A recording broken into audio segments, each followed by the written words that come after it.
Praise the Lord. സ്നേഹമുള്ളവരെ, എഫേസോസ് 4:29 വിശുദ്ധ പൗലോസ്ലീഹ പറയുന്നു, നിങ്ങളുടെ അധരങ്ങളിൽ നിന്ന് തിന്മയുടെ വാക്കുകൾ പുറപ്പെടാതിരിക്കട്ടെ. കേൾവിക്കാർക്ക് ആത്മീയ ചൈതന്യം പ്രദാനം ചെയ്യുന്നതിനായി അവരുടെ ഉന്നതിക്ക് ഉതകും വിധം നല്ല കാര്യങ്ങൾ സന്ദർഭമനുസരിച്ച് സംസാരിക്കുവിൻ.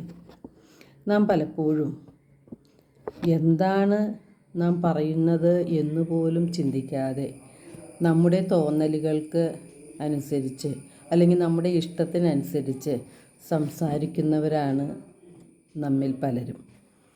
നാം പറയുന്നത് നന്മയാണോ തിന്മയാണോ എന്നുപോലും ചിന്തിക്കാറില്ല. എന്നാൽ വിശുദ്ധ പൗലോസ്ലീഹ പറയുന്നത് നമ്മുടെ അധരങ്ങളിൽ നിന്ന് തിന്മയുടെ വാക്കുകൾ പുറപ്പെടരുത് എന്നാണ്. പിന്നെ എപ്രകാരമാണ് നാം സംസാരിക്കേണ്ടത്? കേൾവിക്കാർക്ക് ആത്മീയ ചൈതന്യം പ്രദാനം ചെയ്യുന്നതിനായി അവരുടെ ഉന്നതിക്ക് ഉതകും വിധം നല്ല കാര്യങ്ങൾ സന്ദർഭമനുസരിച്ച് സംസാരിക്കണം എന്നാണ് വിശുദ്ധ പൗലോസ്ലീഹ പറയുന്നത്. എന്തുകൊണ്ടാണ് ഇപ്രകാരം സംസാരിക്കണമെന്ന് പറയുന്നത്? തിന്മയായത് പറയുമ്പോൾ പറയുന്ന ആൾ മാത്രമല്ല, അത് കേൾക്കുന്നവരും തിന്മയിലേക്ക് വീഴുകയാണ്. സാത്താന് നാം അപ്പോൾ അവസരം കൊടുക്കുകയാണ് ചെയ്യുന്നത്. അതുവഴി നമ്മിൽ നിക്ഷേപിച്ചിരിക്കുന്ന ദൈവത്തിൻ്റെ ആത്മാവിനെ നാം വേദനിപ്പിക്കുകയാണ് ചെയ്യുന്നത്. ഹൃദയത്തിൻ്റെ നിറവിൽ നിന്നാണ് അധരം സംസാരിക്കുന്നത്. നമ്മുടെ ഹൃദയത്തിൽ നന്മയാണ് ഉള്ളതെങ്കിൽ നമ്മുടെ അധരങ്ങൾ വഴി നന്മ മാത്രമേ പുറത്തു വരികയുള്ളൂ. അപ്പോൾ നമുക്ക് നല്ലത് കാണാനും നല്ലത് പറയുവാനും നമുക്ക് സാധിക്കും. എന്നാൽ നമ്മുടെ ഹൃദയത്തിൽ തിന്മയാണ് നിറഞ്ഞിരിക്കുന്നതെങ്കിൽ നാം കാണുന്നതും പറയുന്നതും തിന്മയായിരിക്കും. നമ്മുടെ അധരങ്ങളിൽ നിന്ന് പുറപ്പെടുന്നത് തിന്മ മാത്രമായിരിക്കും. മനുഷ്യൻ്റെ ഹൃദയം മറ്റെന്തിനേക്കാളും കാപട്യമുള്ളതും ദുഷിച്ചതുമാണെന്ന് കർത്താവ് പറയുന്നുണ്ട്. അതുകൊണ്ടാണ് കർത്താവ് അരുളി ചെയ്തത്, നിങ്ങളുടെ വസ്ത്രമല്ല ഹൃദയമാണ് കീറേണ്ടത് എന്ന്.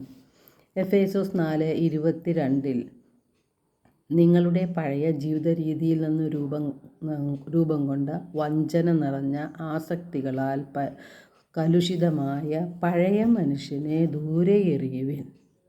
ജെറമിയ 15:19 കർത്താവ് അരുളി ചെയ്യുന്നുണ്ട്, വിലകെട്ടവ പറയാതെ സദ്വചനങ്ങൾ മാത്രം സംസാരിച്ചാൽ നീ എൻ്റെ നാവ് പോലെയാകും എന്ന്. വിലകെട്ട പരദൂഷണവും കുറ്റം വിധിയും അസൂയയും വിദ്വേഷവും അഹങ്കാരവും എല്ലാം നാം ഉപേക്ഷിച്ച്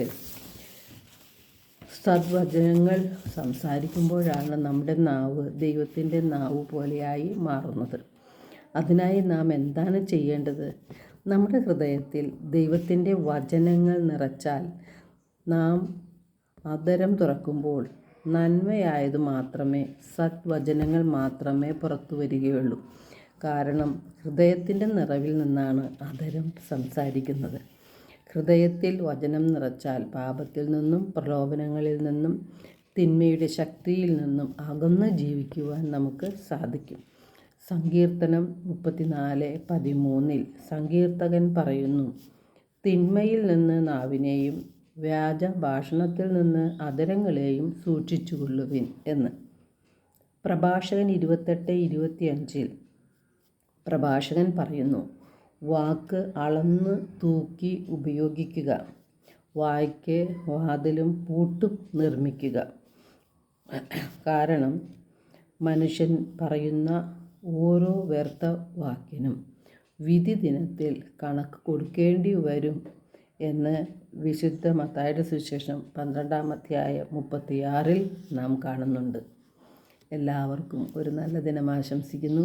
ദൈവം നമ്മെ ഓരോരുത്തരെയും സമൃദ്ധമായി അനുഗ്രഹിക്കട്ടെ.